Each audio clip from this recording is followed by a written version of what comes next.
estos minutos tan valiosos a través de esta ventana de libertad que es RCR 750.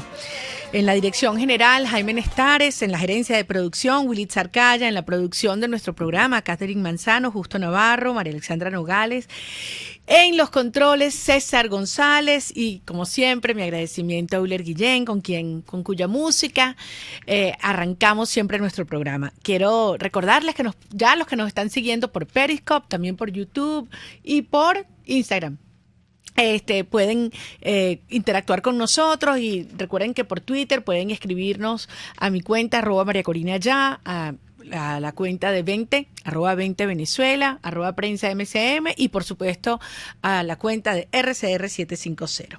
A los que nos están viendo por rcr.tv aquí en Venezuela y alrededor del mundo, un abrazo gigante y gracias por, a pesar de la distancia y a pesar de las barreras del régimen, mantenernos cerca en estas horas cruciales para nuestro país. Hoy vamos a tener un invitado muy especial, nos va a acompañar a partir de la segunda parte del programa, nada más y nada menos que el doctor Perkins Rocha. Todos sabemos que es un jurista de una muy larga trayectoria, además miembro del Bloque Constitucional de Venezuela, y formo parte junto con él y otros venezolanos destacadísimos del Consejo Consultivo de la plataforma Soy Venezuela. Con él vamos a estar hablando muchas cosas, qué es eso del Estatuto de la Transición, qué es lo que ha planteado tantos venezolanos con relación a la necesidad de conformar una coalición liberadora de nuestro país que pueda enfrentar y derrotar la fuerza de ocupación que hoy existe sobre Venezuela y que es una amenaza a toda la región. ¿Cómo se come eso? ¿Qué está pasando?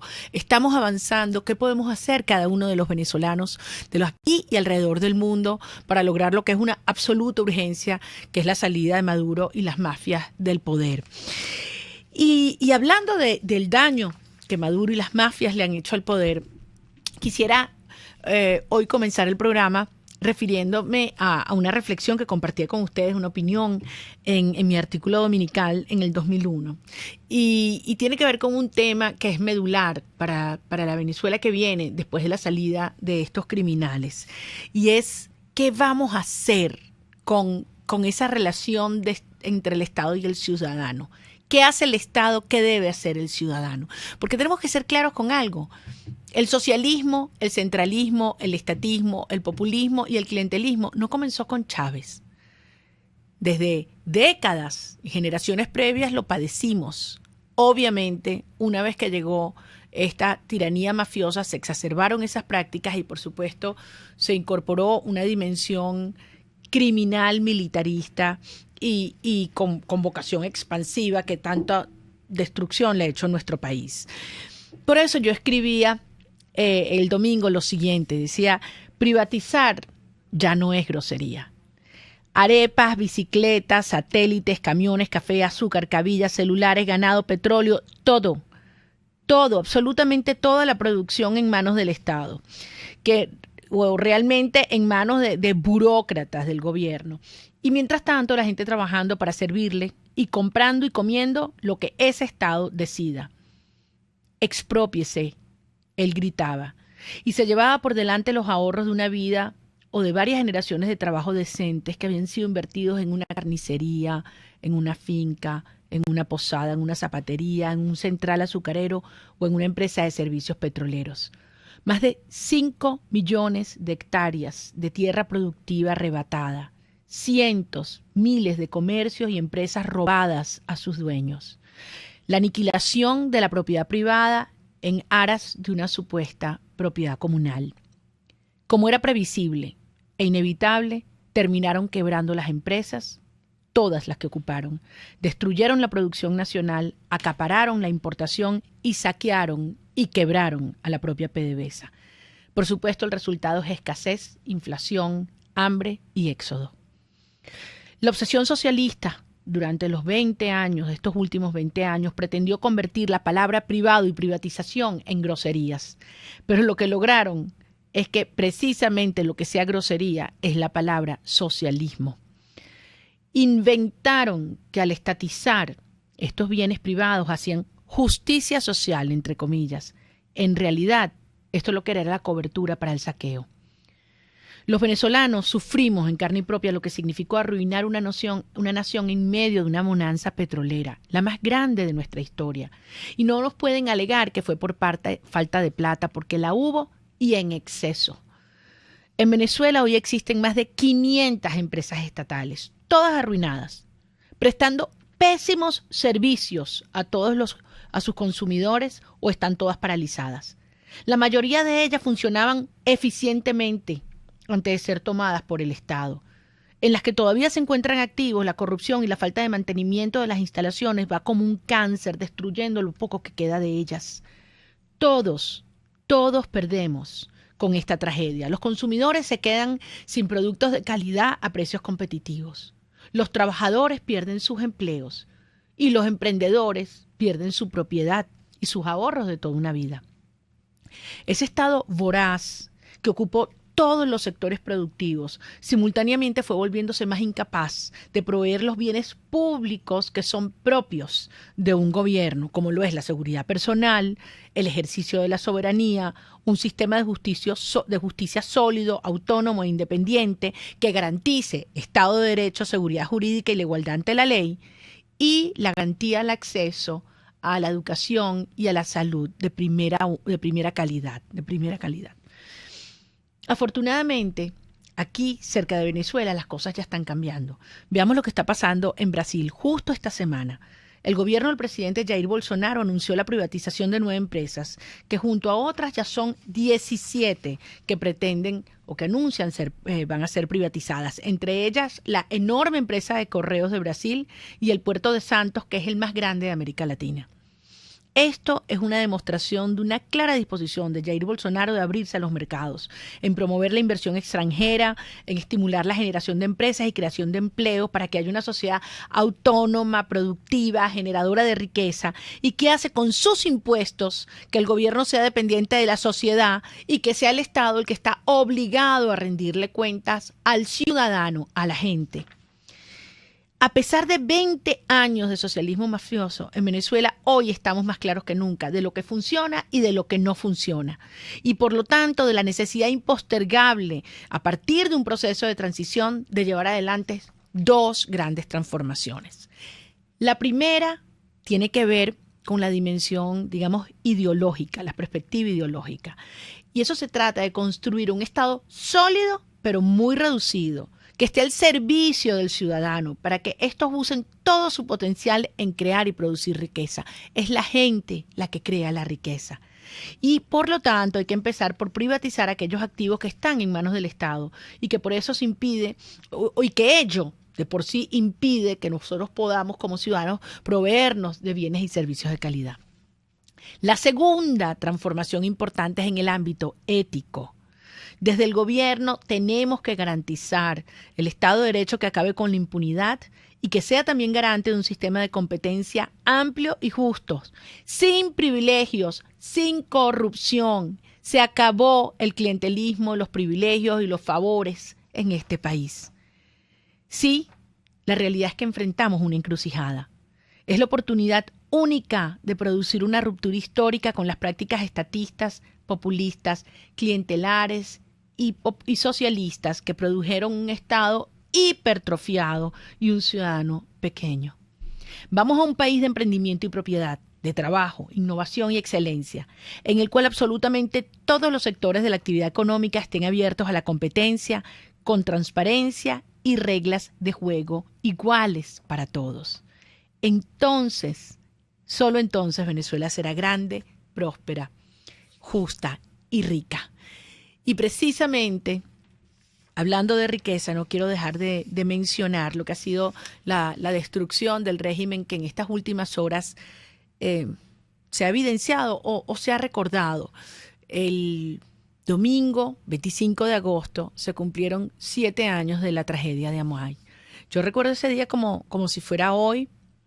Yo era parte de la Asamblea Nacional en ese entonces y nos sacudió el horror de lo que estaban viviendo las comunidades alrededor de las refinerías.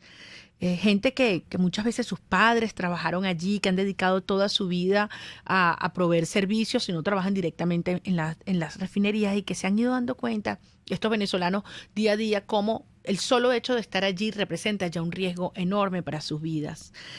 Lo que ocurrió en Amuay es una tragedia no solo por las dimensiones. Más de 40 venezolanos perdieron la vida.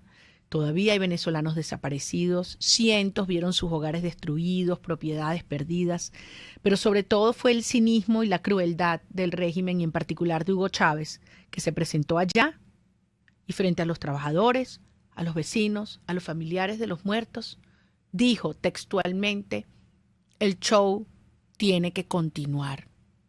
Y continuó. Y el daño que se ha hecho a la vida de miles y miles de trabajadores petroleros, de habitantes de estas zonas donde hay operaciones de las empresas, no solo las refinerías, sino las instalaciones de PDVSA, y desde luego a todos los venezolanos, es incalculable. PDVSA era una empresa, aún siendo pública, es decir, del Estado, que era la quinta empresa del mundo, no solo en sus dimensiones, sino en sus indicadores de seguridad, de productividad, de transparencia. PDVSA hoy no existe. PDVSA está convertida no solo en chatarra, la mayor parte de sus instalaciones, sino en unos lugares de altísimo riesgo para quienes allí laboran, y de un daño ecológico producto de las tragedias de la contaminación brutal. Además de ser una máquina de corrupción y lavado de dólares. Esto es el socialismo. Eso es el logro inevitable y destructivo que tienen estos modelos. Por eso vemos cómo millones de venezolanos hoy huyen de nuestro país, y no puedo dejar de hacer mención a aquellos que en esta hora están allí en la frontera con Ecuador, a propósito del cambio que hubo en la reglamentación, en las reglas, en las normas y en los requisitos que el gobierno de Ecuador está imponiendo a los venezolanos migrantes. Escuchaba ahorita en camino para acá y de hecho retuiteé con un comentario un mensaje del canciller colombiano donde textualmente dice: no es con restricciones en la frontera que se va a parar el flujo de venezolanos que huyen de su país, solo con el cese de la usurpación y el desalojo de la tiranía. Han sido muchos años advirtiendo esto, diciéndole a todos los latinoamericanos y a sus gobiernos que el drama venezolano no era un problema solo nuestro, porque es un problema continental, ya que se trata de un conglomerado criminal transnacional que desde Venezuela, territorio, instituciones y recursos, pretende expandir sus actividades a toda la región. Hoy lo estamos viendo. No es con obstáculos a los venezolanos que desesperados llegan buscando cobijo en estos otros países. La frontera venezolana no es una isla y no las van a poder cerrar. Quiero pedirle a todos los latinoamericanos en particular y a sus gobiernos que acojan y reciban a estos venezolanos que hoy van buscando libertad y la posibilidad de sostenerse ellos y a sus familias. La mayoría de ellos han dejado a sus hijos o a sus padres o a sus esposas o a sus parejas aquí en su país, que los acojan y que entiendan que la mejor manera de detener este proceso es contribuir al quiebre y a la salida definitiva de la tiranía. Eso es lo que estamos decididos a lograr. Por eso estamos aquí hoy, luchando en suelo venezolano y trabajando en la conformación de una coalición internacional liberadora con los países más afectados de esta tragedia. De este tema, precisamente, vamos a hablar con un gran conocido jurista, amigo, el doctor Perkins Rocha, al regreso. Ya regresamos contigo. Usted escucha Contigo, solo por RCR 750 AM. Les estamos presentando Contigo, el espacio donde tú y tus dirigentes se escuchan, solo por RCR 750 AM. Aquí estamos, amigos, de regreso contigo y de regreso con YouTube, que habíamos tenido problemas con la plataforma y por eso estuvimos unos minutos hasta recuperarla, gracias a todos los que estaban trabajando en ello. Y aprovechando, cada minuto, hoy tenemos un súper entrevistado. Es un venezolano a quien yo estimo, admiro muchísimo, muy conocido por todos, el doctor Perkins Rocha, abogado, profesor universitario, ex magistrado de la Corte Primera, ¿correcto? De lo contencioso administrativo. Bien, después podemos hablar de ese caso tuyo que trascendió las fronteras y su historia, etcétera, etcétera. Eres miembro del Bloque Constitucional de Venezuela y yo me siento muy orgullosa de compartir contigo un espacio de lucha en el Consejo Consultivo de la Plataforma Ciudadana Soy Venezuela, Perkins. Y además, no te puedo quitar uno de tus principales logros, otro guerrero del teclado. Bueno, no, aprendiz del teclado. Bueno, pero tú sabes que yo insisto en esto cada vez que tengo estos entrevistados que tienen tanta capacidad de conexión con la gente de las redes sociales, decirles, si estamos enfrentando una guerra no convencional, como en efecto es lo que hay en Venezuela, donde la opinión pública es uno de los planos más importantes para ganar o perder esa lucha, bueno, quienes se dedican a enviar su opinión por las redes sociales, Tweet, Facebook, Instagram, lo que sea, YouTube, son verdaderos luchadores y activistas por la libertad y tienen un extraordinario aporte y valor. Así que... Y mucha responsabilidad también. Además. Mucha responsabilidad porque que te lean 10.000, 20.000 implica ejercerlo con libertad, lo cual significa asumir la responsabilidad de ejercerlo. ¿Sabes que paradójicamente este horror y esta destrucción de los medios de comunicación, la persecución a la libertad de expresión también ha traído el cese de la tiranía de algunos medios que se imponían y Así ahora es. todo el mundo puede hablar y en tiempo real tú mandas una cosa de tu cupita y en Singapur se enteran. Así es, Y así es. Yo pensé que iba a sufrir más y padecer más como ciudadano la desaparición lamentable de los medios impresos. Debo decir que los extraño, pero que el vacío que ellos dejaron, las redes sociales lo han cubierto muy bien. Claro. Bueno, pero fíjate que por eso el régimen ahora está persiguiendo interfiriendo Internet. Tenemos Así el es. problema, los megas son costosísimos, cada vez más lenta la conexión. Es decir, ellos buscan también cerrar esos otros espacios. Y hablando de eso, tú has sido una de las personas, Perkins, que más claro, a mi modo de ver, ha tenido la importancia de explicar por qué esa secuencia, cese de la usurpación, transición, elecciones, y lo que en afirmarlo como una secuencia que no es reversible o cambiable, el estatuto de la transición tiene un papel importante.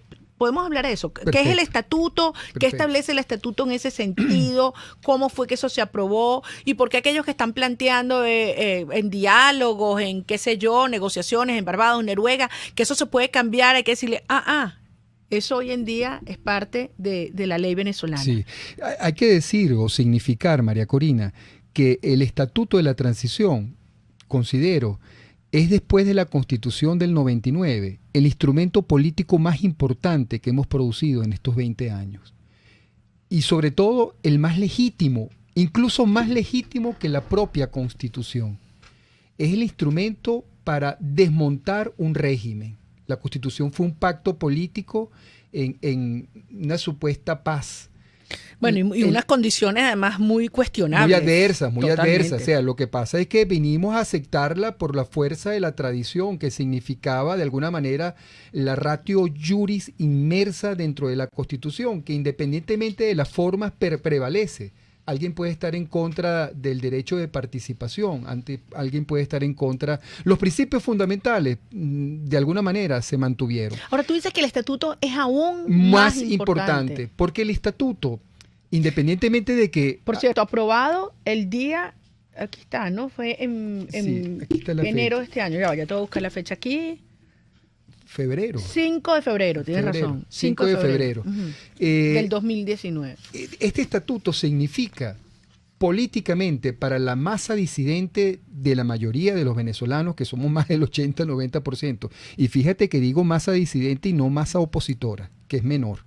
Los que estamos en contra como un proyecto de vida de lo que significa el régimen, el instrumento más importante que hemos tenido en estos 20 años, esto significa pasar de una simple proclama de un Chávez vete ya, un Maduro vete ya, a un instrumento razonado, a una ruta, como bien dice el instrumento, el camino para emprender el rescate hacia la democracia y salir del atolladero del régimen. Son 3 etapas que, bien dice el estatuto, deben colmarse. 3 etapas preclusivas, es decir, que no pueden invertirse, subvertirse ni galoparse unas conjuntamente, o sea, que una viene después de la otra. Es que la perfección de una implicará cómo salir del anterior. Nunca podrás entrar a un gobierno de transición si no depuras exactamente el cese de la usurpación. Y por supuesto, nunca podrás asumir unas elecciones libres, justas, competitivas y manuales si no pasas por la reconstitución del poder público. Bueno, creo que lo de manuales no está en el estatuto. No está en el estatuto. Pero yo lo comparto y ahora podemos hablar de eso. Pero todo lo demás sí está. Y de hecho, si me permite, que quisiera leer el artículo 2, porque fíjate, o sea, es el artículo 2. Así comienza este estatuto. Por cierto, se llama Estatuto que rige la transición a la democracia para restablecer la vigencia de la Constitución de la República Bolivariana de Venezuela. Lindo título. Y dice: a efectos del presente estatuto se entiende por transición el itinerario de democratización y reinstitucionalización que incluye las siguientes etapas: liberación del régimen autocrático que oprime a Venezuela, conformación de un gobierno provisional de unidad nacional y celebración de elecciones libres. Es decir, claramente etapas en esta secuencia. Liberación del régimen autocrático que hoy suprime o oprime a Venezuela. Es decir, en términos sencillos, el cese de la usurpación. Liberarlo implica, de alguna manera, cesar el funcionamiento de la estructura de hecho que nos gobierna o que nos somete hoy desde el régimen que nos oprime. Y es la única manera de empezar la tarea más importante, pienso yo, el colchón fundamental de democracia y de institucionalidad que implica el gobierno de la transición democrática, lo cual nos conecta con el 16 de julio, que hablábamos de la necesidad de transformar el país y de empezar un gobierno de unidad nacional hacia la recuperación de la institucionalidad a los fines de poder arribar a unas elecciones. Fíjate, otro artículo que incluye el estatuto, el artículo 22, se refiere al TSJ legítimo. Así es, al hijo legítimo de la Asamblea, pero muchas veces desconocido por ella. Es decir, ha sido una relación paterno-filial de amor y dolor la que ha tenido, digamos, la Asamblea Nacional con el TSJ legítimo. Que también, por cierto, fue estimulado esa designación de los magistrados por el evento el 16 de julio y por la 8 millones de venezolanos que participamos diciéndole a la Asamblea: nombren los nuevos poderes. Quizás es de las únicas tareas que se completó previstas en el referéndum del 16 de julio, el inicio de la recomposición del Poder Judicial. Y empezamos por 14 magistrados titulares, cuando la idea era reformar todo el Tribunal Supremo de Justicia. 14 magistrados que fueron vilmente perseguidos, criminalmente perseguidos, y que tuvieron que, por estado de necesidad, trasladarse al exterior, aunque uno de ellos fue apresado y mantenido en condiciones infrahumanas en el helicoide, el doctor Serpa. Al final lograron estar en libertad y ser acogidos por nada más y nada menos que la Organización de Estados Americanos. Se instaló en el Salón de las Américas. El señor Luis Almagro, en nombre de todos los estados americanos, le dio acogida a este Tribunal Supremo de Justicia, y hoy tenemos, gracias a que hubo una recomposición, y esto es importante decirlo, ciertamente este tribunal no fue designado, estos 14 magistrados no fueron designados para colmar todo el Tribunal Supremo de Justicia, pero desde el momento en que fueron designados, ocurrieron hechos de carácter institucional que nos puede permitir decir que el tribunal que hoy existe en Dos Pilitas es un tribunal absolutamente desconstituido. El hecho de que hayan puesto su cargo a la orden de una constituyente cubana ilegítima que los nombró de vuelta. O sea, esos señores no son magistrados. Pero ese es uno de tantos hechos, porque adicionalmente ese tribunal quedó desconstituido y nunca fueron designados nuevos magistrados. Ok, ahora fíjate. Acuérdate de Serpa, por ejemplo. Totalmente. Pero para avanzar, para avanzar, entonces, tú me dices, el estatuto dice la secuencia 1, 2, 3, cese la usurpación, gobierno de transición, elecciones. El estatuto dice el TSJ designado por nosotros es legítimo. Ese TSJ legítimo dice que Nicolás Maduro es un corrupto, un ladrón. Y lo condena. Y lo condena. O sea, además, sentencia firme, ya inapelable del TSJ. Sentencia que ha permitido iniciar otros procedimientos judiciales en otras partes donde Odebrecht hoy por hoy se demuestra que ha tenido interés y participación. Ojo, y muy importante iberoamericanamente hablando. Y por lo tanto, según el Código Orgánico Procesal Penal, Nicolás Maduro no puede ser candidato ni para reina de carnaval. No pudo haber sido candidato, quedó absolutamente, digamos, depuesto, suspendido en su cargo e inhabilitado esas elecciones, independientemente que se hubiesen dado en condiciones absolutamente legítimas. Él no podía ser candidato. Pero ahora, si adicionalmente a eso le suman las condiciones en que se dieron, esas elecciones del 20 de mayo son irreconocibles. Ok, entonces, dado todos estos precedentes, explícame tú cómo es posible que puedan haber algunos actores internacionales que te digan, ay, pero es que vamos a hacer una elección con Maduro. Bueno, simplemente... ¿Maduro candidato o Maduro en el poder? Sí, simplemente están viendo la situación venezolana desde otra óptica, como si esto fuera un mal gobierno o una simple dictadura más. Esto es algo más que eso. Digamos, desde el exterior, probablemente algunos, sobre todo en Europa, están viendo con mucha candidez lo que está ocurriendo en Venezuela como un simple enfrentamiento entre dos visiones. Bueno, yo creo que puede haber un poquito de candidez en esa interpretación tuya. Bueno, yo no voy a especular, pero digamos que eso podría ser, pero también hay mucha gente que no le interesa un cambio en el status quo dentro y fuera del país. Hay mucha gente haciendo mucha plata con el hambre de los venezolanos, Perkins. Se ha ido evidenciando una trama de corrupción que es obscena. A uno no le caben los ceros en la cabeza de la cantidad de plata que esta gente se ha robado y que la han repartido por el mundo entero y que además la tienen escondida, entre otros, en sistemas financieros de Europa. Entonces, bueno, eso mismo reveló el caso de Odebrecht en Venezuela, los tentáculos de una mafia colocada, digamos, en función de la permanencia en el poder de un régimen como el que existe. Es un factor de un socio cooperativo, el régimen, para un factor delincuencial que se ha extendido en toda América. Ok, entonces, dicho esto, dejando claro que nosotros en el estatuto tenemos un instrumento que regula un proceso que no se puede cambiar. Preclusivo políticamente hablando. Hablar de elecciones sin cese de la usurpación sería además hoy una violación al estatuto. Ya, por lo tanto, a las leyes venezolanas. Por supuesto, porque el estatuto lo que hace es resaltar a las leyes venezolanas en su capítulo de emergencia. Digamos, recoge el ordenamiento jurídico vigente, incluso el ordenamiento que no ha podido demoler este régimen, recoge los principios jurídicos que ellos defendían, ahora, que son en definitiva los valores que están expresados en este estatuto. Bueno, queda muy claro que no es solamente, digamos, la conciencia de los venezolanos, porque más del 90% de los venezolanos que queremos que esto termine ya, y la urgencia es creciente, una enorme proporción entendemos que plantear cualquier esquema de supuesta solución electoral mientras el régimen tenga el monopolio de la fuerza física, judicial o comunicacional no permitiría jamás una elección competitiva. Pero además de eso, está claro que sería contrario a la ley de nuestro país y un desconocimiento del estatuto. Sería un golpe de Estado del estatuto. Sería un golpe de Estado del estatuto. Hay quienes te dicen, pero esto es lo que hay. Se sientan en estas mesas, en este caso en Barbados, y te dicen, no hay otra opción. Hay que aceptar lo que el régimen esté dispuesto a dar, porque lo contrario sería violencia. Tú, nosotros, muchos otros, la fracción 16 de julio, hemos planteado de manera insistente que la ruta del coraje incluye, entre otras cosas, la construcción de una amenaza creíble, amparada además por legislación nacional e internacional.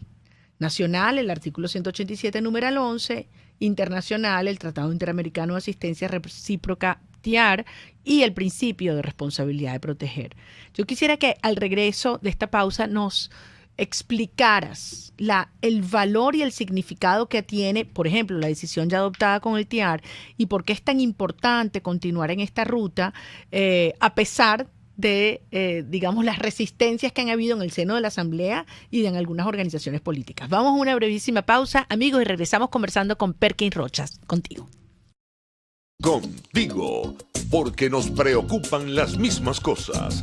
RCR 750 AM. Estamos, amigos, de regreso contigo y Perkins Rocha, abogado, exmagistrado, miembro del bloque constitucional del Venezuela y del Consejo Consultivo de Soy Venezuela, gran amigo y profesor universitario. Mira, Perkins, antes de entrar en estos temas de, si no es el diálogo fallido y débil, ¿cuál es la ruta?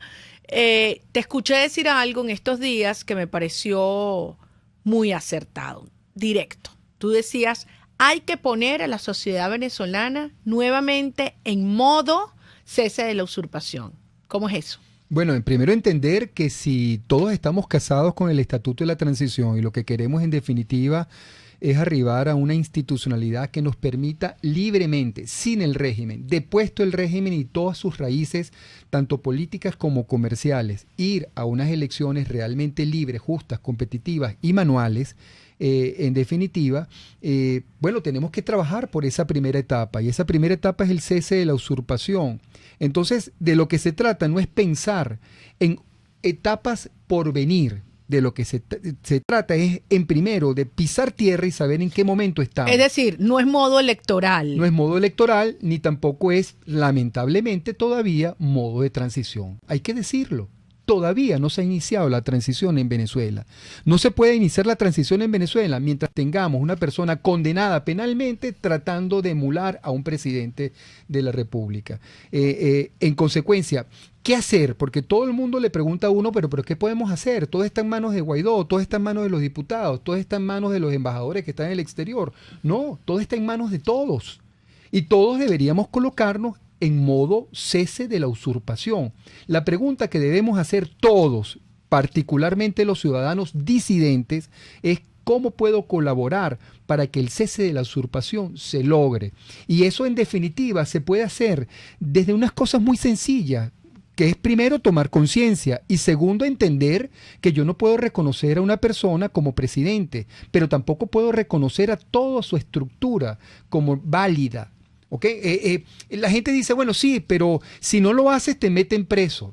En estos días oí algo que me llamó la atención. Yo siempre me he negado a adaptarme a esto, pero un psicólogo me dijo, no, el problema no es adaptarse, el problema es resignarse. Adaptémonos para cambiarlo, pero no nos resignemos, porque adaptar es un problema físico. Yo me adapto para poder sobrevivir, pero mi espíritu, mi alma ciudadana no se doblega. Y además está luchando contra ello. No se doblega y no se resigna. Y en función de eso puedo realimentar mis movimientos y mi comportamiento ciudadano hacia tareas que antes no hacía y que son en modo cese de la usurpación. Hablando con mis hijos, hablando en los espacios universitarios, donde todavía hay autonomía universitaria y libertad, revisando lo que es criticando y asumiendo un instrumento que se ha querido satanizar, que es fundamental del ser humano racional, la crítica. Hay que saber criticar responsablemente, pero hay que saber asumir las críticas que nos hacen a nosotros también responsablemente. Como servidores públicos, que al final somos los dirigentes políticos, eso es lo que somos. Es que si algo tenemos que abrir y bienvenir es precisamente la crítica. Claro. En el marco de respeto, por supuesto. Pero uno tiene que escuchar con los que no están de acuerdo con uno y además mucho más en un momento en el cual lo que está en juego es la vida, porque esto no es una lucha electoral, sino existencial. Los errores políticos se representan muertos, porque al final significa postergar la salida de este régimen. Así y mientras es. más tiempo esté este régimen en el poder, sabemos que son vidas las que se pierden. Entonces, Así es. la gente tiene derecho a informarse, a exigir, a pedir explicaciones. Así es. A decir, te equivocaste, vale. Tú me dijiste tal cosa y estás haciendo esta otra. Y uno tiene como líder político, como servidor público, que escuchar. Los demócratas, cuando nos equivocamos entre nosotros, nos criticamos. Sabiamente se asumen las críticas y responsablemente se hacen. Los delincuentes no se critican. Los delincuentes son cómplices y callan los errores. Ahora fíjate, en ese contexto, hablando de saber rectificar y un poco a veces la frustración que yo siento que alguna gente me dice, ok, pero ¿qué más podemos hacer? Hemos hecho todo. Hemos marchado, protestado, denunciado, bloqueado, guarimbiado, etcétera. ¿Qué más podemos hacer? Y claramente se ha generado la conciencia de que hemos hecho mucho, tenemos mucha fuerza, pero necesitamos refuerzo. Necesitamos refuerzo externo. Y que ello pasa por persuadir a quienes realmente tienen poder internacional de construir esa amenaza real, creíble, que se le pare frente a un régimen criminal y mafioso. En ese contexto hay mecanismos, lo hemos hablado como el TIAR, el 187 numeral 11, el principio de la responsabilidad de proteger, que han sido, digamos, empujados por muchísima gente, y la fracción 16 de julio ha sido quizás la vanguardia en ello, pero hay quienes se resisten, porque dicen que bueno, que no hay disposición externa, porque eso generaría violencia, etcétera. Tú has sido una de las personas que más claro ha explicado lo que significa en la Venezuela de hoy o en el mundo actual estos instrumentos. Podemos compartirlo. Claro, la importancia del 187.11, instrumento constitucional vigente, y vigente desde hace mucho tiempo, también estaba establecido en la Constitución del 61 como una atribución del Senado, hoy de toda la Asamblea, está en el debate público de temas importantes que hasta ahora nos ha secuestrado el régimen, como soberanía. El régimen considera que la única soberanía que existe es la que representa el señor Maduro y los acólitos que lo rodean. La soberanía no es de él, ni de tampoco ningún presidente democrático que venga. La soberanía es de nosotros, los venezolanos. Nosotros, los disidentes, somos los que podemos reconducir la soberanía de nuestro país y decidir qué cosa es un espacio público, qué cosas son bienes del Estado y hasta dónde podemos de alguna manera decidir sobre nuestro territorio. No es él el que decide, somos nosotros los ciudadanos. Y esa discusión solo, exclusivamente, se puede dar de manera excluyente en el Parlamento Nacional. El Parlamento Nacional establece un artículo que permite discutir soberanía y también discutir la posibilidad, en consecuencia de ello, del establecimiento de una misión militar extranjera en Venezuela, como apoyo para una decisión humanitaria, de apoyo humanitario o eventualmente de una decisión liberatoria.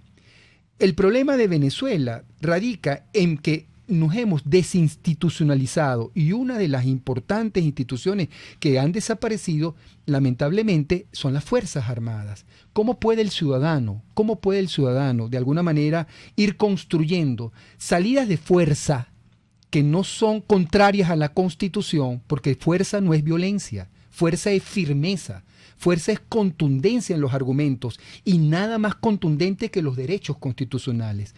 ¿Cómo podemos ir construyendo salidas de fuerza dentro del orden constitucional, apoyados en el orden internacional que en definitiva también reconoce la Constitución, si no es invocando de alguna manera, en primer lugar, en la esfera donde se puede discutir todo esto, que es el Parlamento Nacional, un debate donde los ciudadanos oigan a sus representantes legítimos discutir de por qué es importante esa ayuda? ¿Y por qué, en tu opinión, se ha negado el Parlamento a dar esa discusión sobre el 187 numeral 11? Bueno, porque es una demanda ciudadana. Hay muchas visiones sobre esto contrapuestas. Una de ellas, que es la que me parece más débil, es la que considera que hacer esto significa darle la solución de los problemas al exterior. Y no es así, porque primero pasa por la cortapisa de que somos los venezolanos quienes debemos discutirlo, debatirlo y establecerlo y autorizarlo. Autorizar, valga la redundancia, esta autorización para el empleo de esto.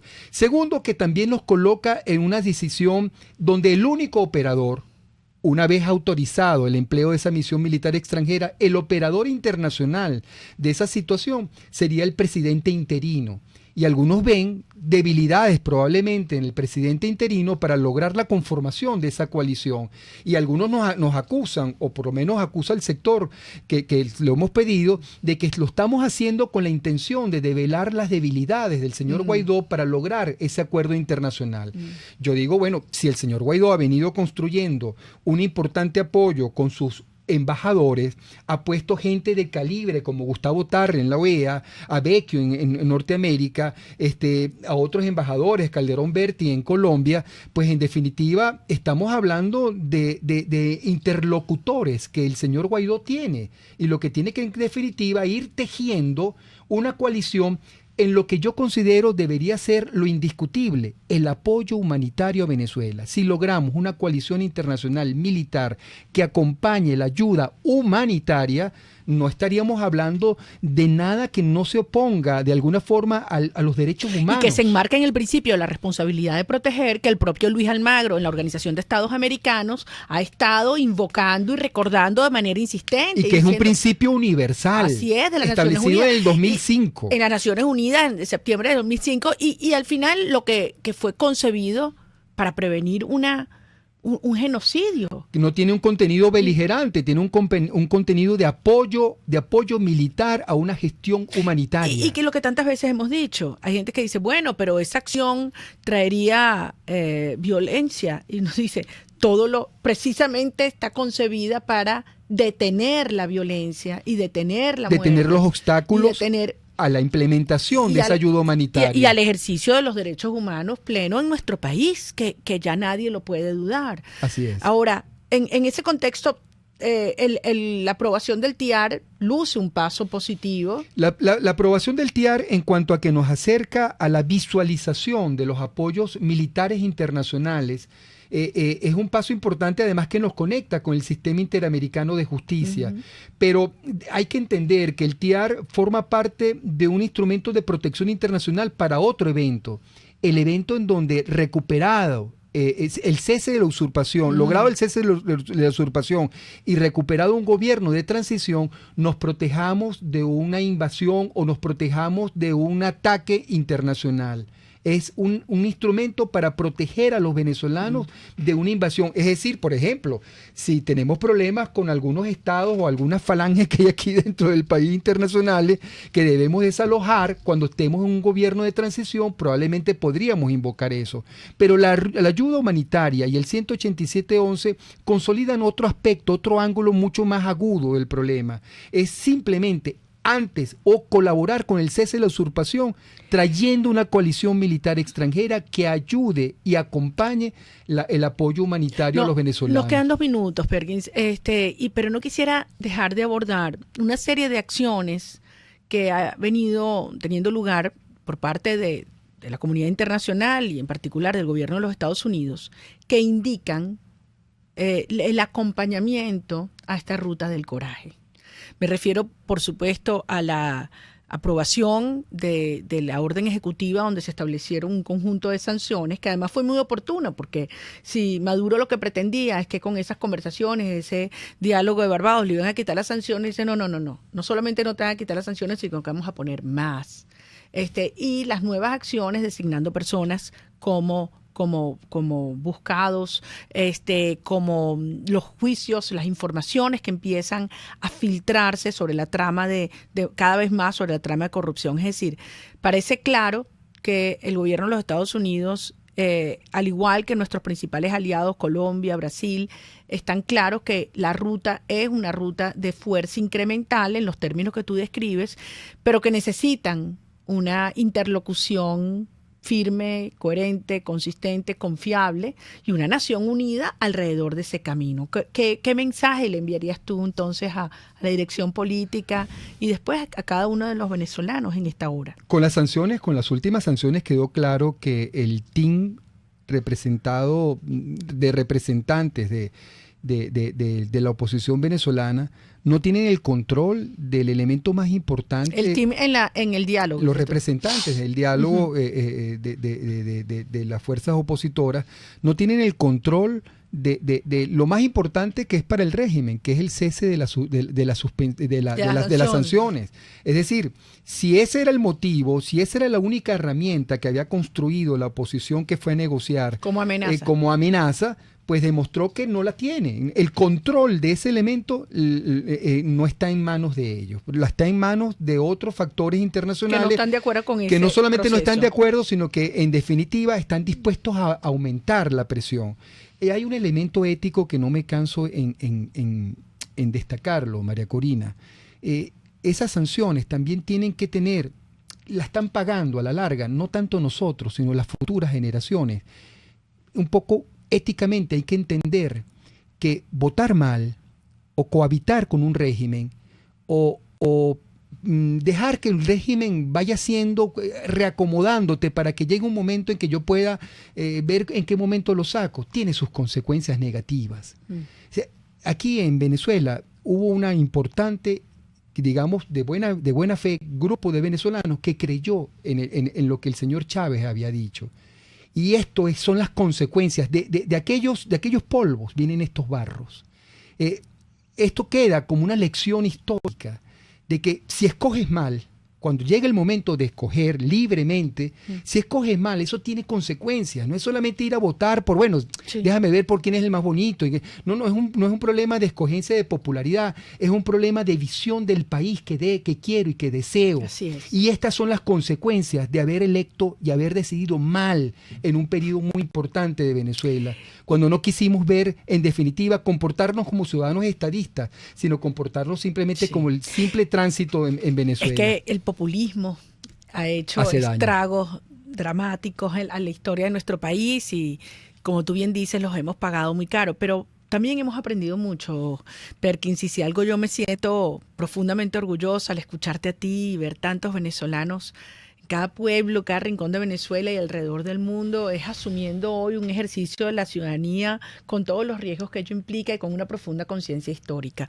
No tengo duda que a Venezuela la vamos a liberar de esta tiranía, pero además vamos a continuar en un proceso que nos permite desmontar un status quo. Es decir, no solo es sacar a Maduro y a las mafias, es desmontar todo un sistema que ha permeado muchos sectores de la sociedad con muchísima plata y que lo que buscan es mantener estas prácticas y estos males estatistas, centralistas, populistas, clientelares y de corrupción. Por eso yo siempre repito y repito, el miedo no es a la intervención, el miedo es a la justicia. Así es. Pero la justicia vendrá. No solo la justicia internacional, sino también la justicia nacional. Tendremos, como tú tanto has luchado a lo largo de tu vida, un sistema de justicia del cual nos podemos sentir orgullosos y confiados los venezolanos y que va a garantizar que es una república en la cual todos realmente somos iguales ante la ley y somos libres. Por esa Venezuela es que hoy luchamos. Te quiero dar las gracias. Aprovecho para invitarlos a todos. Este jueves vamos a estar en Chacao, en Guatire, con los distintos equipos de 20, reuniéndonos con comerciantes, con emprendedores, organizando los equipos en las bases de toda la sociedad para lo que viene, que es la liberación y la reconstrucción de Venezuela. Perkins, 1.000.000 por habernos acompañado. Encantada, como siempre, hablar contigo. Mi respeto, mi cariño. Y amigos, a todos ustedes, la invitación es para vernos, como siempre, el próximo martes contigo. Muchas gracias. RCR presentó Contigo, donde la pluralidad de pensamiento confluye. Solo por RCR 750 AM.